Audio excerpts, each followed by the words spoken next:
Imagine standing on the Mediterranean coast of modern Libya. Around you are enormous columns, monumental arches, marble fragments, theatres, temples, markets, baths, and the remains of an ancient harbour.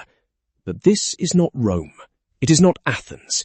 It is Leptis Magna, one of the most remarkable archaeological cities of the ancient Mediterranean. Located near the modern city of Al-Khums, approximately 120 to 130 kilometers east of Tripoli, Leptis Magna developed at the mouth of the Wadi Lebda, where the Mediterranean coast met an important agricultural and commercial hinterland. Today, its ruins offer one of the most complete archaeological pictures of a major Roman provincial city in North Africa. In 1982, UNESCO inscribed Leptis Magna on the World Heritage List, recognizing its exceptional urban planning, architecture, cultural interaction, and surviving evidence of ancient civic and commercial life. But the story of Leptis Magna began centuries before the Roman Empire. The origins of Leptis Magna reach back to the first millennium BCE. UNESCO identifies the settlement as having been founded by Phoenicians in the 7th century BCE, initially functioning as a trading port.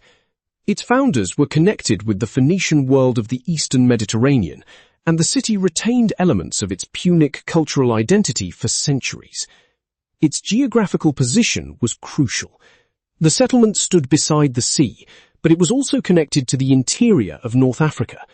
The Wadi Lebda provided access toward the hinterland, while the surrounding agricultural territory was especially suitable for the cultivation of olive trees. Over time, olive cultivation and the production of olive oil became fundamental to the economy of the region.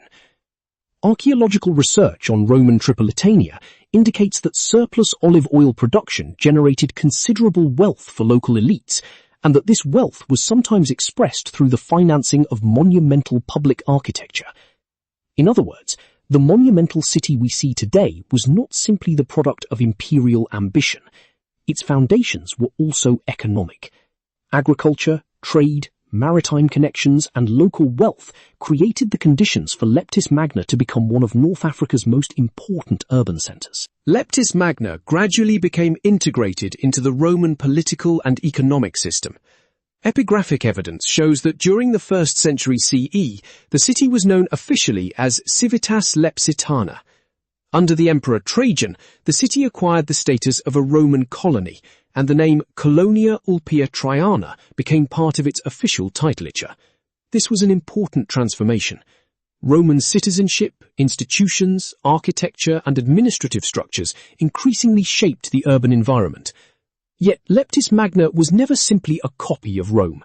Its architecture reflects a combination of Roman, Punic, Greek, Hellenistic, African, and Eastern Mediterranean traditions. UNESCO specifically emphasizes this cultural synthesis. The city's sculptures and architectural decoration reveal influences extending across the Mediterranean world, while some of its monumental buildings developed forms that differ considerably from those found elsewhere in the Roman Empire.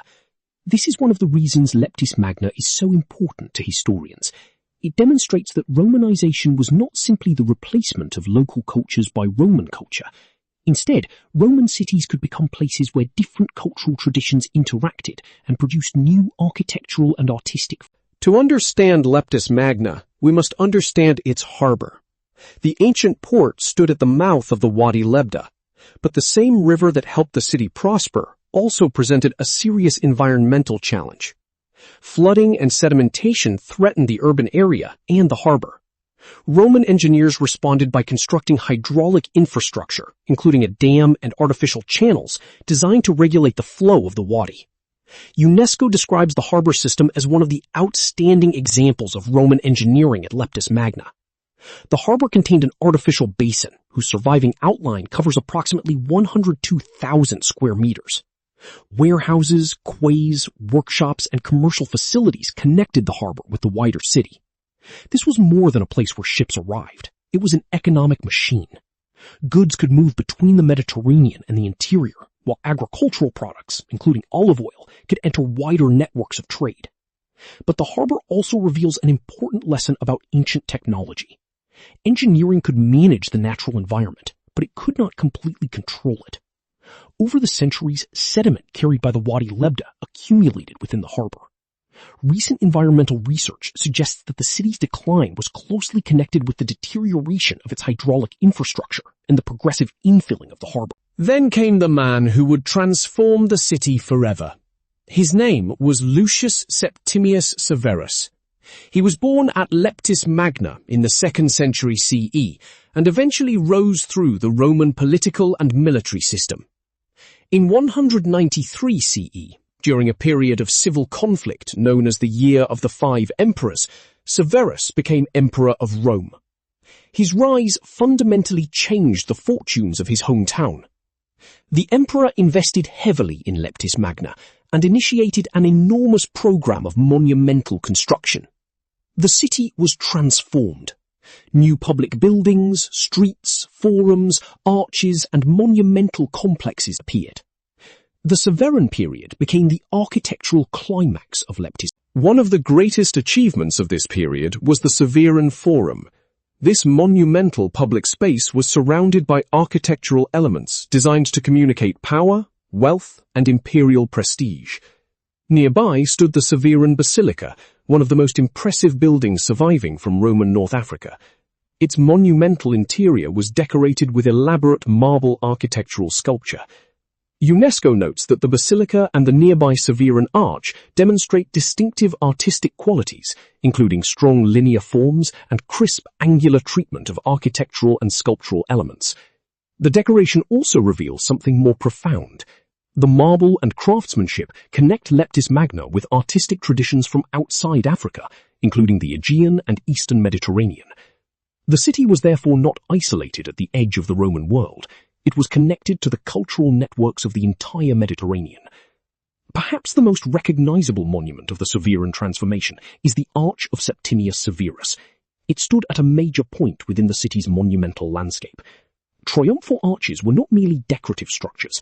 They were instruments of political communication. They celebrated emperors, military achievements, dynastic continuity, and the relationship between the emperor and... Yet Leptis Magna was more than imperial architecture. This is one of the most valuable aspects of the archaeological site. The ruins preserve evidence of ordinary urban life. There was a marketplace with colonnades, shops, and a votive arch. There were warehouses and workshops. There were residential areas. There were baths where people could socialize and participate in the routines of Roman urban life. There was a theatre, an amphitheatre, a circus, temples, streets, and monumental public spaces. These structures allow archaeologists to reconstruct not only how the city looked, but also how its inhabitants used the urban environment. The theatre, for example, belonged to the Augustan period and demonstrates the city's early incorporation of Roman architectural forms. The amphitheatre and circus provided spaces for public spectacles. Bath complexes provided places for hygiene, recreation, and social interaction. And the marketplace connected the monumental city to the practical activities of commerce. Together, these remains reveal a complex society in which political power, religion, commerce, entertainment, and everyday life were physically connected. Perhaps the most fascinating aspect of Leptis Magna is its cultural identity. The population did not suddenly become culturally Roman. Instead, different identities existed together. Punic traditions survived alongside Roman political institutions.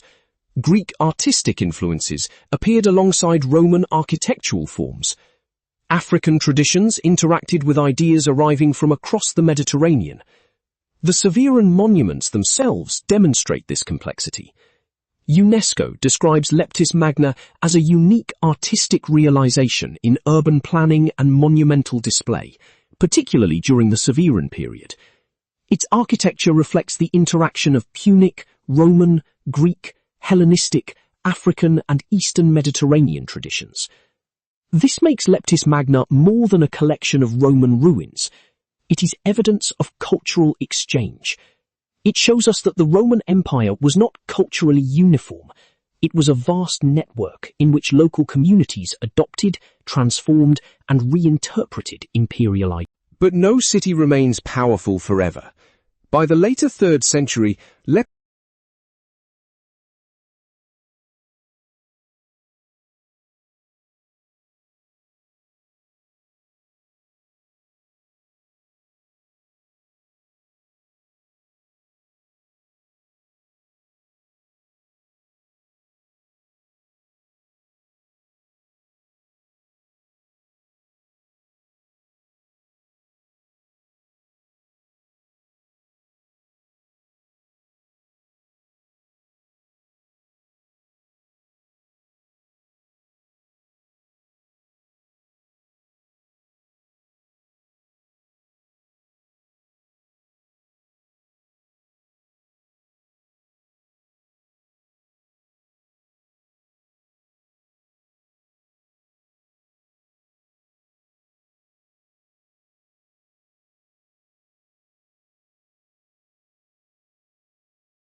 The ruins attracted the attention of travelers in the 17th and 18th centuries, but systematic archaeological excavation came much later. Beginning in the early 20th century, particularly from 1911, Italian archaeologists excavated many of the city's major monuments. Later archaeological work continued to expand our understanding of Leptis Magna. French archaeological research has also contributed to the study of the ancient city, including investigations of the harbour and underwater archaeology. Modern archaeology has therefore revealed a city that was far more complex than a collection of spectacular ruins. Excavations, inscriptions, architectural analysis, environmental studies, and underwater archaeology are allowing researchers to reconstruct the relationship between people, economy, environment, and imperial power. Today, Leptis Magna is recognized as one of the most important archaeological sites in the Mediterranean. UNESCO inscribed the site as a World Heritage Property in 1982 under criteria relating to outstanding artistic achievement, cultural interaction, and testimony to a vanished civilization. The archaeological property covers approximately 387 hectares, while the ancient urban area itself represents an exceptionally extensive landscape of streets, monuments, commercial facilities, residential areas, and infrastructure. And there is another reason Leptis Magna matters. It reminds us that the Roman Empire was not simply Rome projected outward. Its history was created by communities across Europe, Africa, and Asia. Leptis Magna was a North African city with Phoenician and Punic origins that became part of the Roman world, produced an emperor, accumulated enormous wealth, developed sophisticated infrastructure, and created monumental architecture of international significance. Its history is therefore not peripheral to Roman history.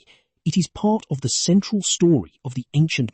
Today, the Mediterranean wind moves through the columns of Leptis Magna. The streets are silent. The markets are empty. The harbour no longer carries merchant ships. But the stones still speak. They tell us about Phoenician settlement and Punic identity. They tell us about Roman citizenship and imperial power. They tell us about olive oil, trade, engineering, architecture, religion, and everyday life. They tell us about an emperor who transformed his birthplace into one of the most monumental cities of Roman North Africa. And they tell us something else. Civilizations are not permanent. Cities rise because people build them, maintain them, and connect them to wider networks.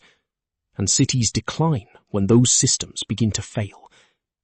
Leptis Magna survived because its architecture was eventually buried by sand. But its history survived because archaeologists, historians, and local heritage authorities continue to uncover, study, and protect it. More than 2,000 years after its earliest foundations, Leptis Magna remains a remarkable reminder that the history of the Mediterranean was never confined to one continent. It was always connected. And here, on the coast of Libya, those connections are still visible in stone. This is Leptis Magna, a city shaped by Africa, connected to the Mediterranean, transformed by Rome, and